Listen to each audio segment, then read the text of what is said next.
For the first shot, we see an aerial shot. This can create a feeling of foreboding in the audience. For example, we see Erica lying on the floor with an aerial shot. That kind of gives us the feeling that Erica is dead. For the second shot, we have a long shot. A long shot is a shot that depicts the full body of a character and enables the viewer to read them in relation to their surroundings. The impact of this is, if the character is small in comparison, it can create the idea that they are overwhelmed or threatened. But in our shot, we kind of do the opposite of that by making me seem foreboding and very scary and intimidating, very scary. For the third shot, we have a two shot. This is comprised of two characters in a single shot. The impact of this is that it enables the audience to read their body language and interaction with each other. In this shot particularly, we have Matthew and Adam sitting next to each other, kind of looking kind of awkward at the camera. That's what it kind of portrays to the audience. For the fourth shot, we have a wide shot. A wide shot features a number of people in a single shot. The impact of this is that it allows the audience to read their body language in relation to each other.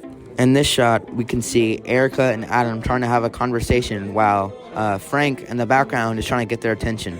For the fifth shot, we have a mid shot. This is where the camera is aimed at the character from a medium distance. The impact of this is that the audience can read the body language of the character and a bit of the surroundings.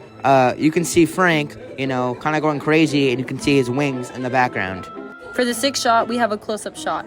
For this, the camera is right up nice and close in the character's face. The impact of this is that the audience can read the facial expressions. As you can see in this shot, Frank looks surprised, and the audience is able to tell that. For the seventh shot, we have the POV shot. For this, the camera is looking from the character's eyes and it shows what the character is looking at. The impact of this is that it makes the viewer feel like the character. As you can see in this, Matthew is looking at a poster and the audience is looking at the poster with him. For the eighth shot, we have the over-shoulder shot. The camera is positioned over the character's shoulders. This is usually used during a conversation. The impact is that this allows the viewer to become a part of the conversation. As you can see in this, me and Frank are fighting. This makes the viewer feel like they are a part of the argument. For shot 9, we have the high angle shot. For this, the audience is looking down. The impact of this is that the angle positions make the audience feel worried and caring for the object. As you can see, Adam is placed below, making the viewer feel superior.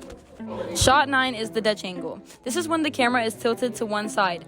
The impact of this is that it is disorienting and off-puts the viewer. As you can see in this, Matthew is tilted sideways and this makes the viewer feel utter confusion. This camera shot is the low angle shot. It is a shot taken from a camera angle positioned below the average eye line and forces the viewer to look up at the character. In this shot, it makes Erica look dominant, confident, and powerful. This shot is the Steadicam shot. The Steadicam is a steady and smooth mounted camera which makes it easier for viewers to follow intense moments and engage with the action. In this shot, Frank, Erica, and Adam run past the camera, but the camera stays still, making it easier for the viewer to see the quick motion. This shot is the pan shot. The pan is when the camera remains static and moves left to right or right to left. The pan influences how audiences perceive movement and relationships within a scene. In this shot, the pan follows Frank as he moves down the hall and makes it easier for the audience to follow the motion. This shot is the tilt shot. The tilt is when the camera remains static but moves up and down to show the scale of things in a scene. The tilt significantly influences audience's perception and emotional response by manipulating how scenes are visually presented. In this shot, the camera slowly tilts up to reveal an angry Frank. The slow movement of the camera raises the tension for the viewer as they await what the camera is tilting to.